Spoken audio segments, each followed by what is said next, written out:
Christine, what do you think of Jeff Adash's smart reform? Jeff Adachi's smart reform. 60 seconds. 60 seconds or less. Certainly something needs to be done to make sure that our budgets and our obligations are sustainable going forward. I did sign the petition for this reform. I believe adjusting pension contributions for new employees has an inherent fairness in the sense that you know what you're signing up for, you have a choice. And the way that we've been doing our budgets for the past, I don't know how long, is not projecting out beyond 1 year. And that allows us to do a lot of tricky things, like putting one rule in for the first year and having it change the years after that. The path that we're on with the budget in the city is simply not sustainable, and we do need to have drastic measures. I appreciate Mr. Adachi's introduction of this measure to bring this conversation into the public forum so we can have the difficult conversation, difficult choices, and I support it. But I believe that we will need to revisit. Thank you, Christine. Anita Joshua, what do you think of Jeff Adash's smart reform? Thank you. I'm not as well versed in the reform. I stand that. But in terms of bringing it before the voters, as Christine said, I do agree with that. Also, in the forum that the governor was at on Saturday at Christian Center, they're talking about maybe the labor control over the pensions and this sort of thing. So if it's possible to expand the conversation where people can have more accessibility to it, then that is definitely something that I would like to consider and be more apt to support. Taking things from a micro control and allowing the conversation to happen with the people, I'm definitely in support of that. Thank you, Nisi. Next respondent, Lynette Sweet.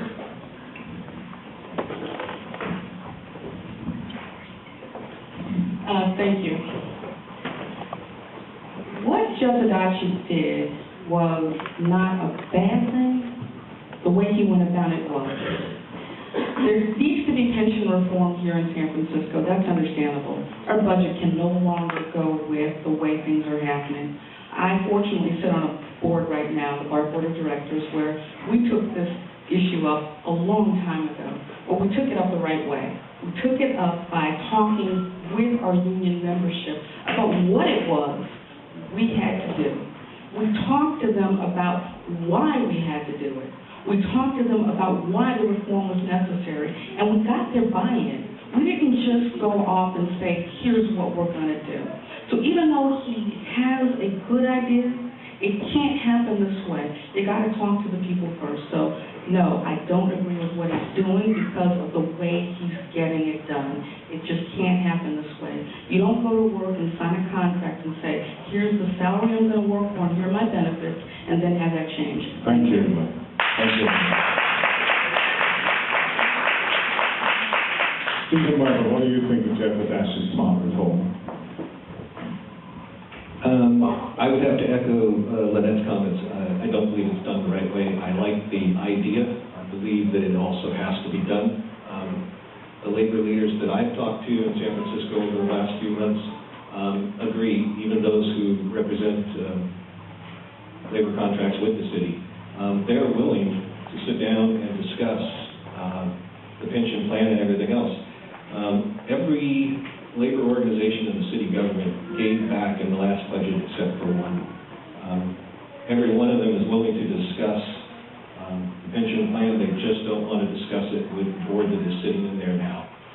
They don't believe they have the credibility to negotiate with them honestly.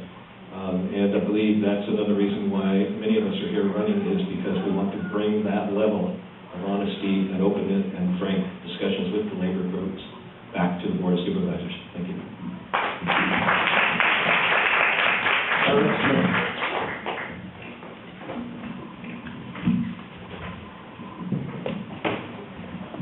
Thank you, Keith.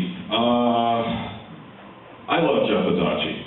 Jeff Adachi was on my my radio show on KPOO, the community worker, and I had him on. He's been on several times to talk about the, juvenile justice, everything that he does. And I brought him on about a month ago to talk about smart reform. Initially, it looked great.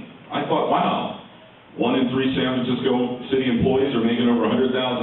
We can knock out hundreds of millions of dollars off the budget every year. Boy, this is looking great. Today's Beyond Cron had an interesting story about Adachi's smart reform. And when I realized that it goes after people's health benefits, that is troubling, very troubling. I love Jeff Adachi. I think he's a great guy. He does a lot of great work, but I can't really get behind this. I believe if you're going to do something like that, you need to do it from the bottom up, not the top down. He's still a great guy, great public defender, but I'm sorry. Maria Cohen. Yeah, Jeff Adachi is the, thank you, Stephen. Wow, chivalrous. Jeff Adachi is a fantastic public defender, and what he's done is he's brought a very important policy question to the forefront of our mind. I mean, not many of us are thinking about policies and taxes and on a daily basis. Well, some of us might be, okay. Sorry, just got my tax bill. Okay, she just got her tax bill.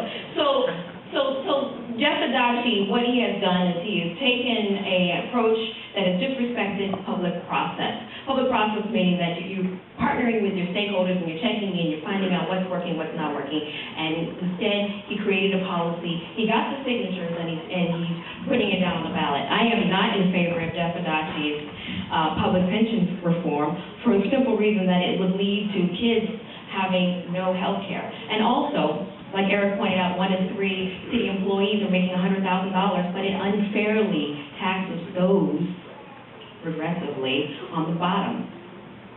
One more reason why I don't support Jeff Adachi's pension is because it misrepresents. It gives you the implication that all public employees are not paying into their pension, when actually they are paying into their pension, 7.5%, and also given a 5% add back. And our final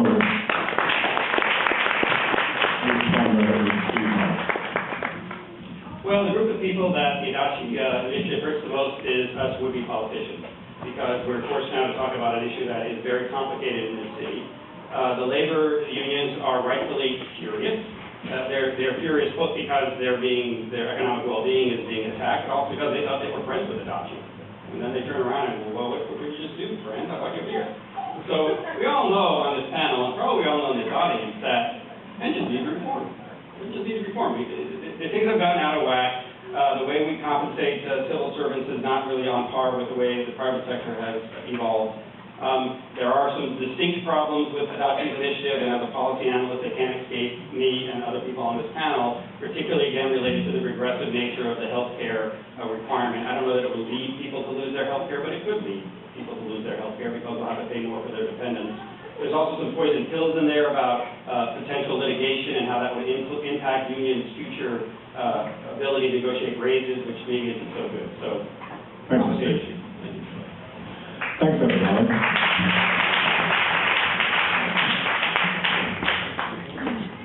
I don't think Jeff did so well in this discussion. But we still love him. Our next question actually comes from our audience, and what a great audience we got tonight. It's fantastic to see so much interest in this process. A lot of people think that the candidate who's elected to represent District 10 will be, I guess, like the Justice Kennedy of the Supreme Court. He's going to be, he or she will be the swing voter on the Board of Supervisors. In fact, could possibly be mayor in January if Gavin gets elected to lieutenant governor in the Newport